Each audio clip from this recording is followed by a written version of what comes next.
Waktu saya pertemuan LSM di Hong Kong, saya dapat masukan, mereka nggak tahu siapa saya karena saya sekjen LSM tapi LSM Islam. Berkumpullah tokoh-tokoh komunis di Hong Kong. Ternyata di Indonesia target mereka memang dikomuniskan. Untuk Pulau Jawa itu di Pisangan Lama, untuk Indonesia di Blitar Selatan. Jelaskan kepada mereka, mohon maaf Pak Pastor, toleransi bukan sekadar mengucapkan Natal. Toleransi bukan sekadar ikut sinterklas. Islam sempurna toleransi. Kalaupun kami tidak mengucapkan Natal dan haram menghadiri Natal, karena dalam iman Anda sebagai Tuhan, kami sebagai Nabi. Pendekatan tadi Yohanes 17:3. Inilah hidup yang kekal, mengenal satu-satunya Allah yang Esa dan mengenal Yesus Kristus adalah utusan Allah. Mana buktinya Yesus itu manusia biasa? Matius pasal 4 ayat 2 berbunyi, setelah Yesus berpuasa 40 hari 40 malam, maka laparlah ia. Berarti dia bukan Tuhan. Kalau Tuhan mustahil lapar. Satu. Dan kedua, ini ilmiah loh, ini pendekatan kitab suci, pendekatan literal dan tekstual. Yang kedua, Lukas pasal 2 21 berbunyi, setelah Yesus berusia 8 hari, maka dia dikhitan, disunat. Kalau Yesus sebagai Tuhan, dokter mana berani megal aurat Tuhan? Ilmiah kan? Yang ketiga, Matius pasal 27:59 berbunyi Pak Pendeta, setelah mayat Yesus diturunkan dari kayu salib, maka dikapani dengan kain putih linen bersih. Berarti Yesus dikapani. Yesus dikapani, Yesus saum, Yesus khitan, Yesus nabi. Berarti Yesus not Kristen, Yesus Muslim. Cuma kita bilang Isa, mereka bilang Yesus. Kita bilang Daud, mereka David. Kita Yusuf, mereka Yosef. Kita Ibrahim, mereka Abraham. Kita Abdurrahman, mereka Doraemon. Macam-macam gitu ya. Itu pendekatan Bible, Injil. Pendekatan Al-Quran, buka Al-Quran surat 5 ayat 75. Surat 575, catat dulu ya, tolong sekretaris saya depan. Surat 575, kemudian surat 19 ayat 30 sampai 36. Udah? Surat 5 ayat 75, surat 19 Maryam 30 sampai 36. Udah? Kemudian surat 9 At-Taubah ayat 30 sampai 31. Kemudian diponis Allah terakhir ini surat 5 Al-Maidah ayat 72 73. Silakan kita buka. Jadi kita supaya ilmiah, ikut Quran, ada literalnya, menghadapi Kristen, ada Injilnya. Karena kalau saya dialog mereka pakai Al-Quran, apa jawab mereka? Mohon maaf Pak Situmorang, saya hanya percaya kepada Injil, saya Nasrani. Baik, saya hadapi pakai Bible. Sama dengan orang Yahudi, saya hadapi dengan Torah atau Taurat. Saya punya Torah berbahasa Ibrani di rumah, bahwa Tuhan Anda Yahweh itu bukan Tuhan. Tuhan itu apa? Di surat 2 ayat 14. Innani anallah la ilaha illa ana fa'budni wa aqimis sholata li dzikri. Makanya kalau ada papan enak menjelaskan ini. Masih dibeli ke Surabaya belum? Iya. Kenapa saya pakai papan? Karena saya orang kampus. Enak mau saya jelaskan itu urutannya kitab suci sekonsep ketuhanan. Jadi antum dialog enak. 3 orang aja masuk Islam antum masukkan, subhanallah. Peluang surganya sudah besar. Karena pahalanya sama dengan langit dan bumi beserta isinya. Ini hadis sahih. Ojo menang aja sampean. Ini mah cicing wae di dia, ulah kadi tuh kadia. Subhanallah. Ayah di dia orang Sunda mah, ayah di dia. Ada di sini orang Sunda? Mangga. Terus 575. Waktu 10 menit lagi. Silakan. Al-Masih putra Maryam itu hanyalah seorang rasul tegas yang loh. sesungguhnya. Al-Masih putra Maryam hanyalah seorang rasul. Tegas loh bahasa Arab itu. Sama dengan supir saya. Tiba-tiba saya jalan, begitu masuk ruangan, supir saya bawa mobil kemana-mana. Saya tegas, maaf ya Pak, saya hanya supir saya loh. Bapak nggak berhak membawa mobil tanpa izin saya, hanya supir saya. Allah itu tegas di situ. Isa Al-Masih putra Maryam hanyalah seorang rasul. Setiap Allah menyebut Isa, dilampirkan putra Maryam. Tapi Allah menyebut Muhammad, tidak dilampirkan nasab, tapi jabatan Muhammadur Rasulullah. Karena Allah Maha tahu di kemudian hari Isa akan dipertuhan. Subhanallah. Oh, mulai mereka sombong sama saya. Pak Situmorang ya. Betapa luar biasa hebatnya Isa. Kenapa saya bilang? Isa diulang di Al-Quran berapa kali? 25 kali. Sedangkan Muhammad atau Ahmad cuma 5 kali. Berarti hebat, unggul. Wajar dong kami bertuhan. Punya ayah, punya ibu, tidak punya ayah. Saya bilang, Adam tidak punya ayah, tidak punya ibu. Lebih dahsyat dia. Isa punya ibu, sama dengan saya. Tiupan Rohul Kudus masuk dari Parji. Tahu Parji? Maaf, vagina. Tetap tiupan, cuma kita sperma. Manusia satu, Adam, dimulai dari tanah. Makanya ada Al-Quran, khalaqal insana min nutfah fa iza huwa qasimun mubin. Manusia diciptakan dari sperma, tiba-tiba menjadi pembantah yang nyata. Tahu nggak ayat ini diulang Rasulullah kenapa?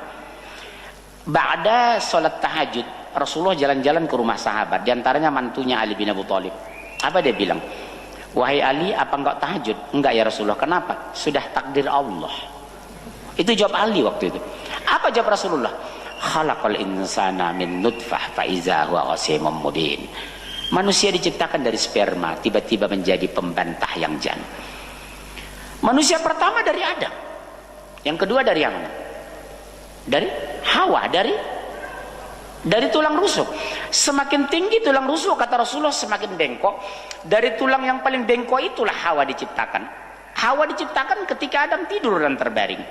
Begitu dia bangun, sudah berdiri Hawa yang menjadi pasangannya.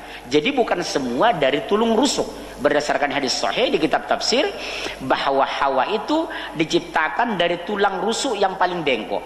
Secara teori medis dan uji klinis ternyata, semakin ke atas tulang rusuk kita semakin bengkok. Dari tulang yang paling bengkok itulah Hawa diciptakan.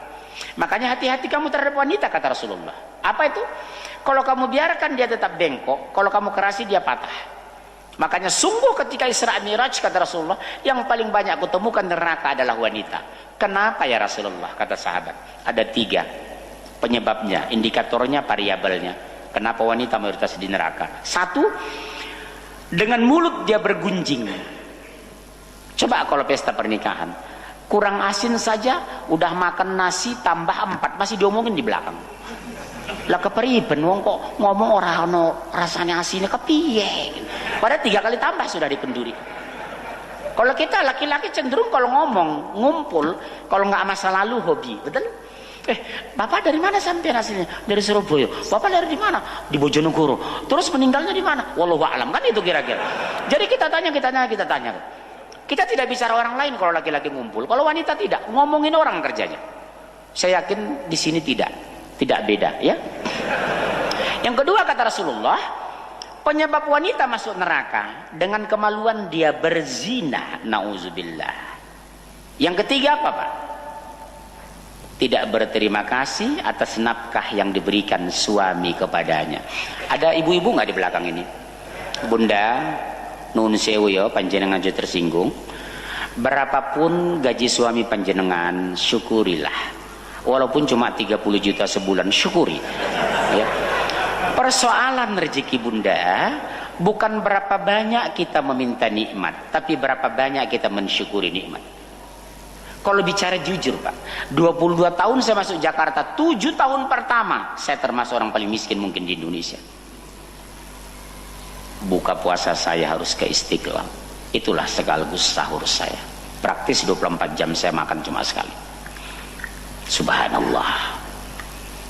Buka saya ke Istiqlal. Kalau pulang saya dari Istiqlal, rumah saya di Kuitang, jalan kaki dari Istiqlal ke rumah. Kalau ada jam 10 ada kedengaran suara mengaji, saya datangi masjid berharap mungkin ya Allah ada 2-3 kue yang bisa saya makan di sana untuk menahan lapar saya sampai jam 6 sore besok. Saya hadapi. Tapi saya tidak kecil hati. Betul saya lama miskin, tapi saya tidak pernah susah. Lu apa bedanya miskin dengan susah? Miskin bicara angka dan statistik, susah bicara rasa dan hati. Persoalan rezeki bukan banyaknya, persoalannya apa? Berkahnya. Makanya doa kita apa? Ya Allah, limpahkan kepada hamba sehat wal afiyah. Apa beda sehat dengan wal afiyah? Antum yang berjenggot biasa lebih alim ini. Karena jenggot itu sunnah Rasul. Saya lihat di Amerika, tahu nggak? Saya simpangkan sebentar ya. Saya diundang ke Amerika.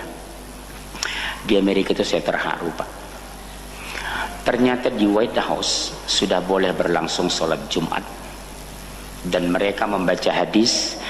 Selisihilah orang-orang Yahudi dan Nasrani, mereka manjangkan kumisnya, mencukur jenggotnya. Selisihi mereka, kata Rasulullah, potong kumis, panjangkan jenggot. Ternyata oleh para saintis di Amerika di research, kenapa sampai ada regulasi perintah dalam Islam sampai memanjangkan jenggot.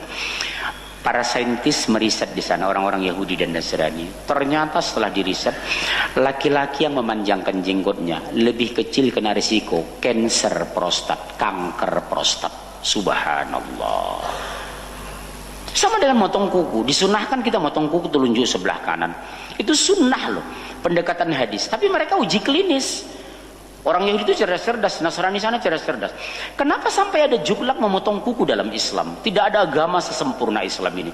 Mereka risetlah.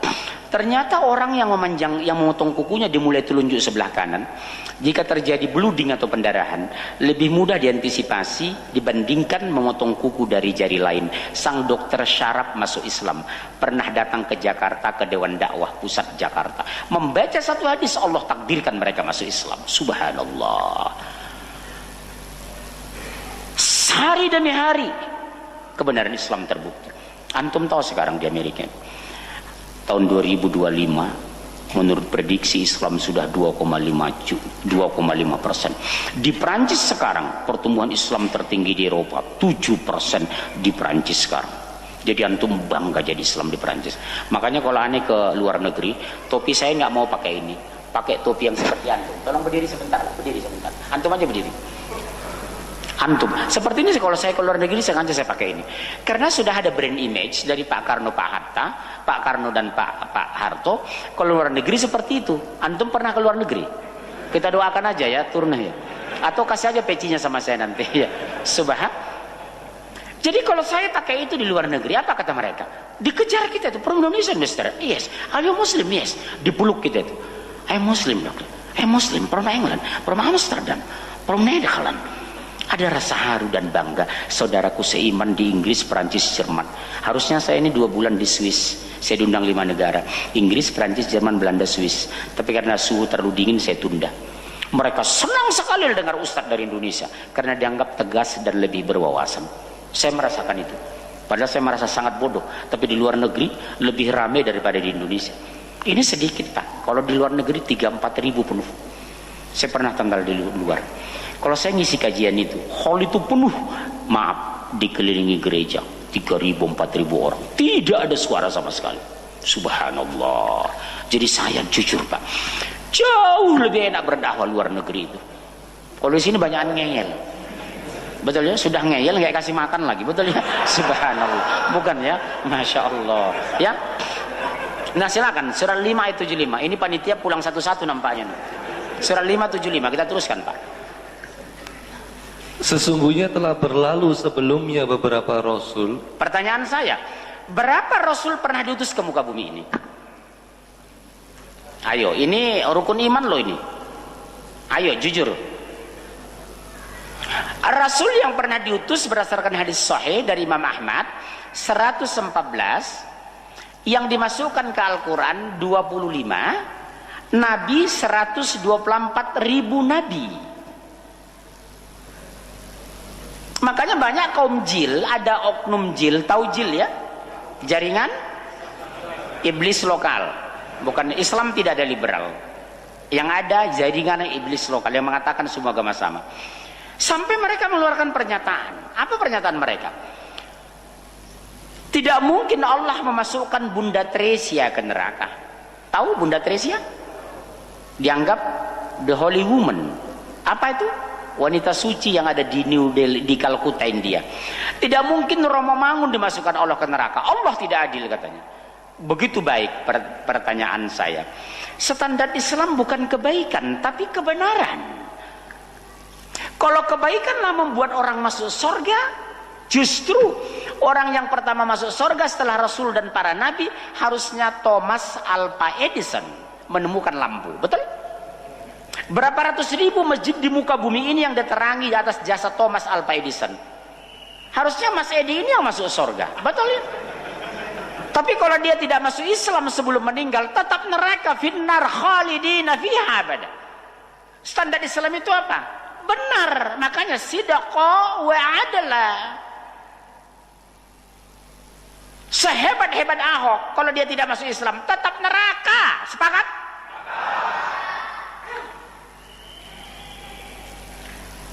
Iya, saya kemarin ngisi di komplek jenderal begini, dikepung jenderal Kristen saya. Wow, dia nggak tahu saya ini orang Batak, Belanda aja takut, apalagi jenderal Indonesia kan gitu.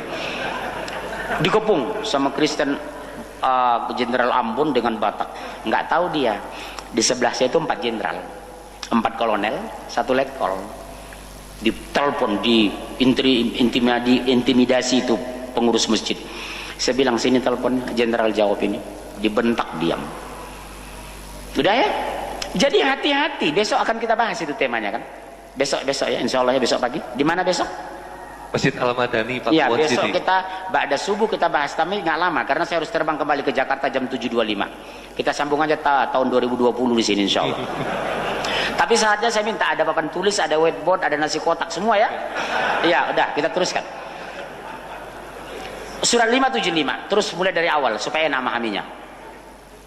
Al-Masih putra Maryam itu hanyalah seorang rasul yang sesungguhnya telah berlalu sebelumnya beberapa rasul, dan ibunya seorang yang sangat benar. Coba lihat, ibunya seorang yang sangat benar karena pada saat kelahiran Isa Al-Masih difitnah Maryam pelacur, pezina.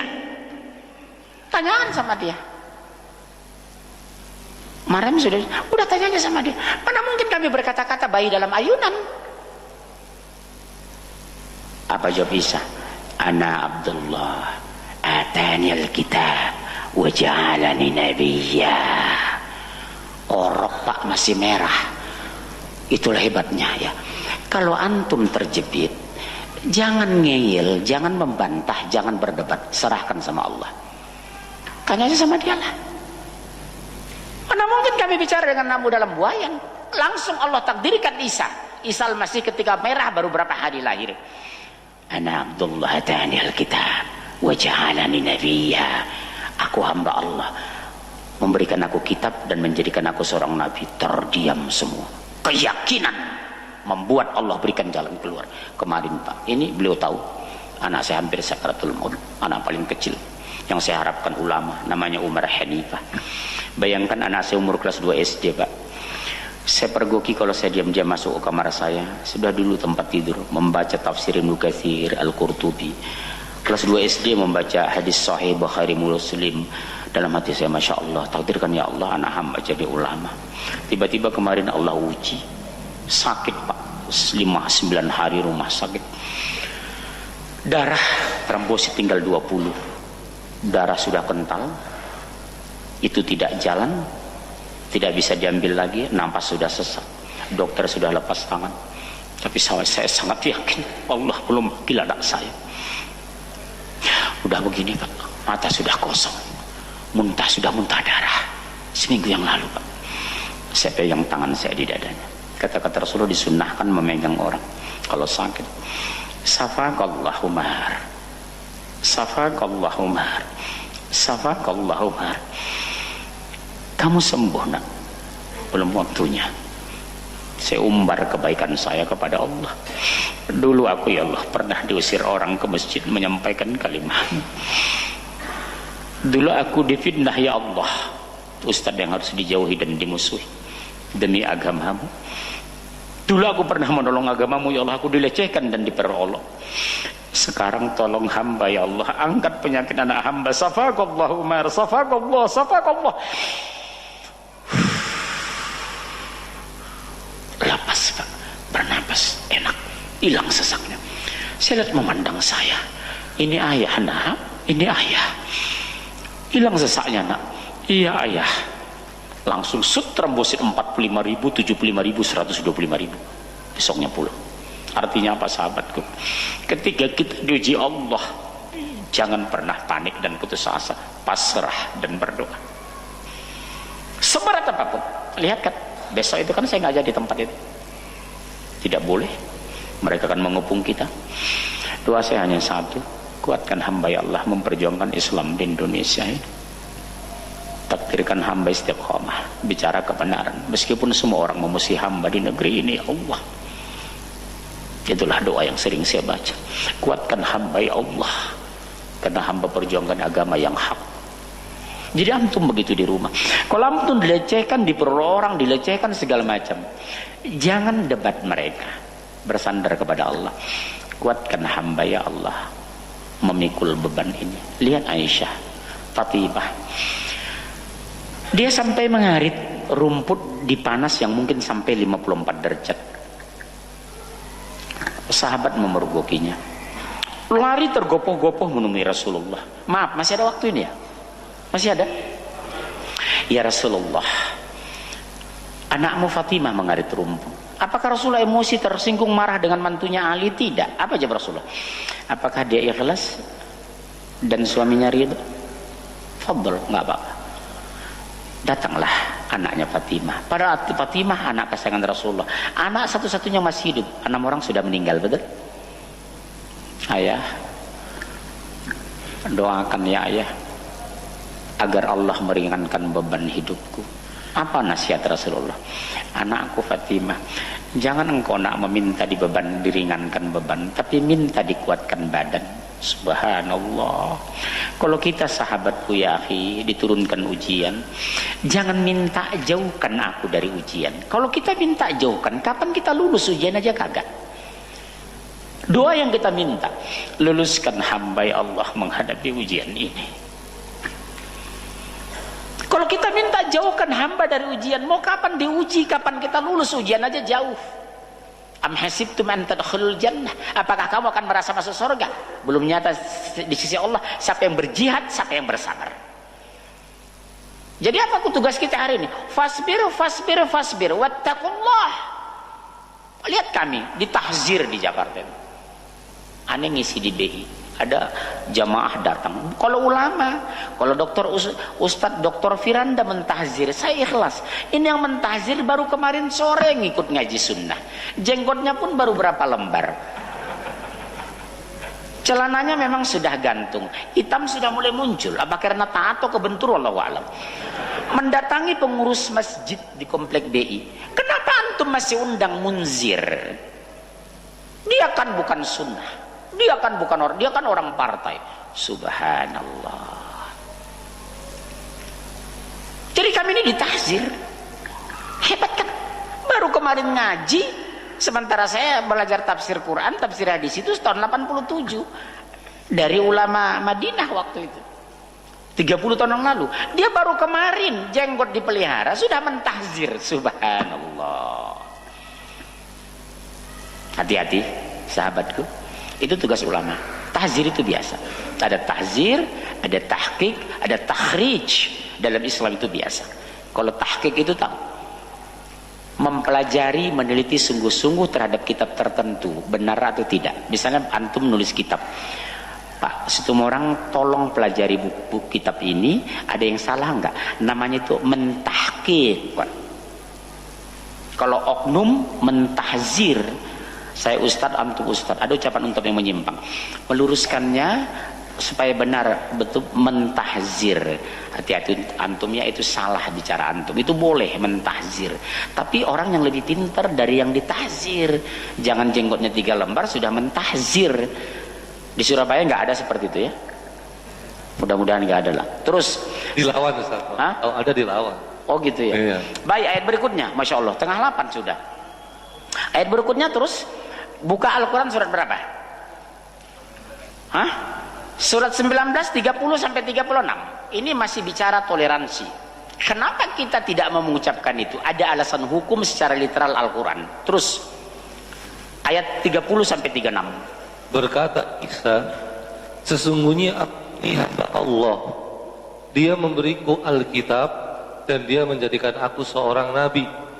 Posisi Isa menjawab ini ketika dibuayan, Pak. Atani Alkitab wa ja'alani nabiyya. Jadi semua persoalan krisis ketika bersandar kepada Allah, jawabannya dari Allah. Jadi antum kalau ada masalah, lapor aja sama Allah. Jangan cerita sama manusia. Kalau miskin, jangan lapor sama saudara, lapor sama Allah. Allah Maha Kaya. Saya lama miskin, tapi tidak pernah susah. Apa bedanya? Miskin bicara angka, susah bicara hati. Syukuri aja, meskipun pendapatan kita cuma 20 juta, syukuri aja dulu, insya Allah bertambah. Ya, terus rusak. Dan dia menjadikan aku seorang yang diberkati di mana saja aku berada. Dan dia memerintahkan kepadaku mendirikan sholat. Coba lihat, Isa itu sholat, berarti bukan Tuhan. Terus? Dan menunaikan zakat selama aku hidup. Betul, karena dia bukan Tuhan. Enak kan penjelasan Allah itu? Jadi Allah mengklarifikasi pribadi dan siapa Isa al-Masih dalam Al-Quran. Antum kalau berdebat dengan orang Nasrani, jelaskan ini secara literal dan tekstual. Sampaikan kepada anak-anak. Meskipun kamu S2 ke Jerman, S3 ke Perancis, kalau ada misi agama lain mengajak kamu pindah agama, katakan Isa al-Masih hanya seorang Rasul. Tahu nggak sekarang? Setiap hari ada laporan masuk sama saya, murtad. Kalau dulu murtad orang miskin, orang kampung, tidak berwawasan. Sekarang yang murtad orang kaya, orang berpendidikan, educated, dan orang kaya. Mereka bergerak. Tahu nggak target mereka sekarang? Sekuler masuk gereja, Pak. Target gereja sekarang minimal 3.000 kakak per provinsi harus murtad per tahun. 3.000 kakak. Kalau satu kakak 4-5 orang kali 3.000 kali 34 provinsi, berapa ratus ribu target mereka harus murtad. Ini target gereja loh. Yang kedua, sampai tahun 2025 target mereka minimal 33% minimal gubernur harus Nasrani.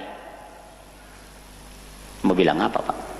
Jawa Timur target, Bapak tahu di mana itu? Malang. Waktu saya pertemuan LSM di Hong Kong, saya dapat masukan, mereka nggak tahu siapa saya karena saya sekjen LSM, tapi LSM Islam. Berkumpullah tokoh-tokoh komunis di Hong Kong. Ternyata di Indonesia target mereka memang dikomuniskan. Untuk Pulau Jawa itu di Pisangan Lama, untuk Indonesia di Blitar Selatan. Pertemuan tokoh LSM PKI komunis sedunia, saya telah hadir waktu itu. Saya menyusup ke sana atas nama LSM. Luar biasa. Hati-hati Jawa Timur. Yang target mereka PKI, pemurtatan Syiah. Dasar loh Jawa Timur ini.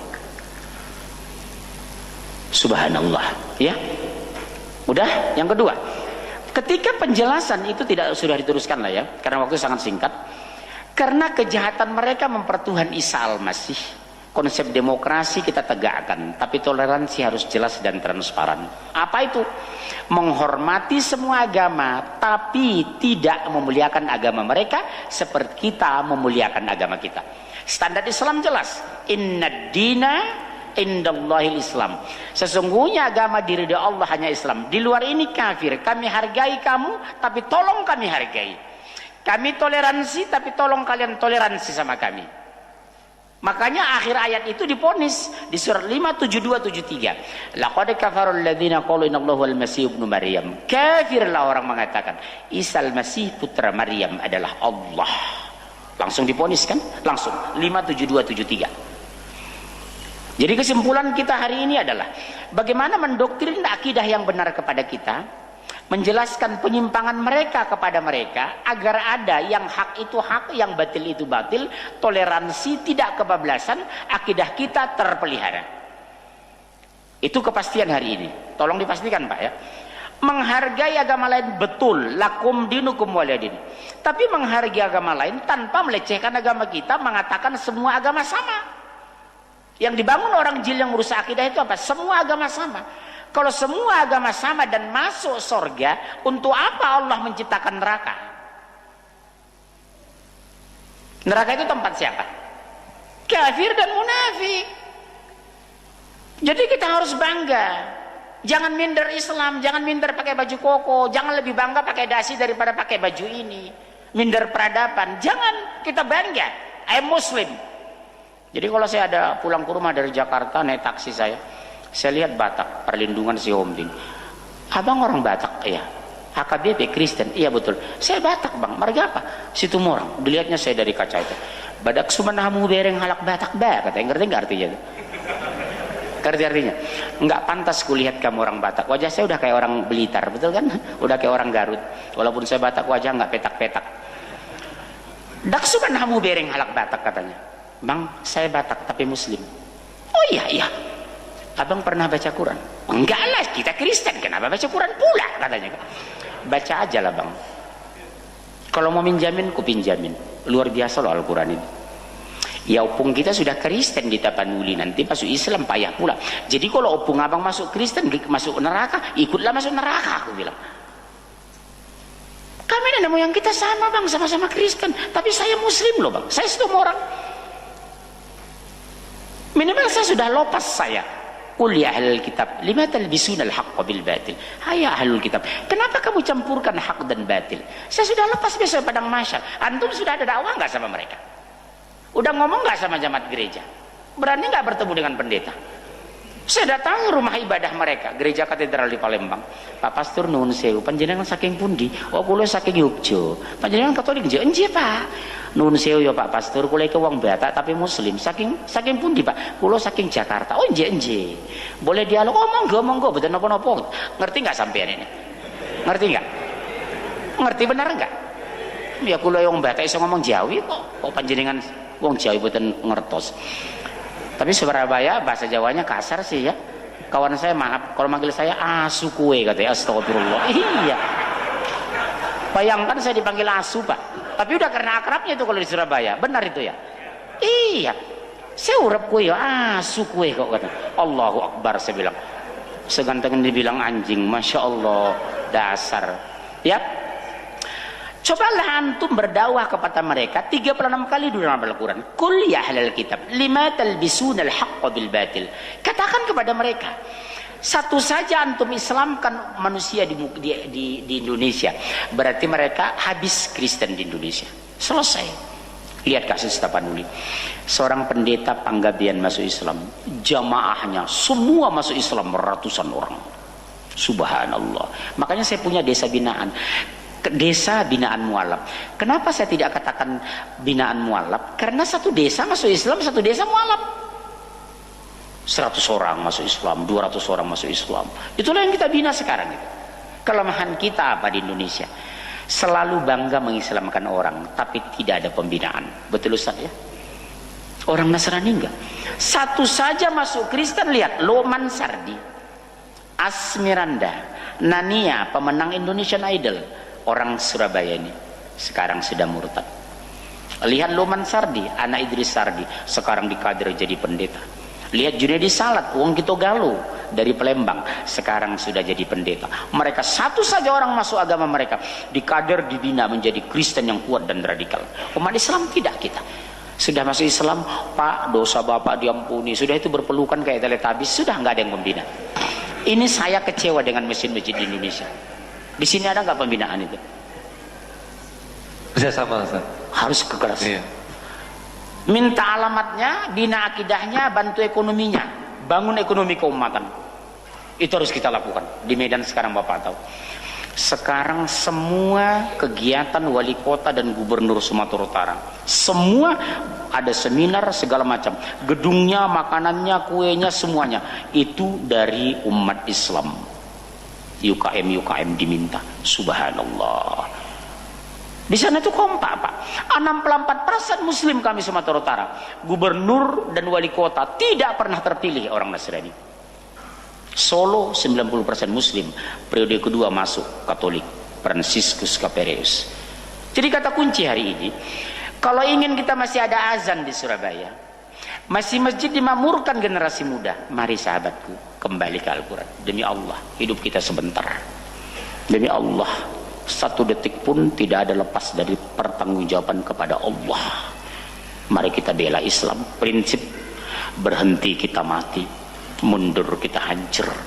Hidup mulia atau mati syahid. Allahu Akbar. Kita harus bersatu. Kita harus kuat, insya Allah kita menang. Berhenti kita mati, mundur kita hancur. Tantangan luar biasa, internal eksternal mengepung kita. Jangan pernah mundur. Katakan, ya Allah takdirkan hamba menjadi pejuang di negeri ini. Bukan tunggu orang jadi pejuang, berdoalah, takdirkan ya Allah hamba menjadi pejuang di negeri ini, insya Allah kita menang. Saya kira cukup sekian.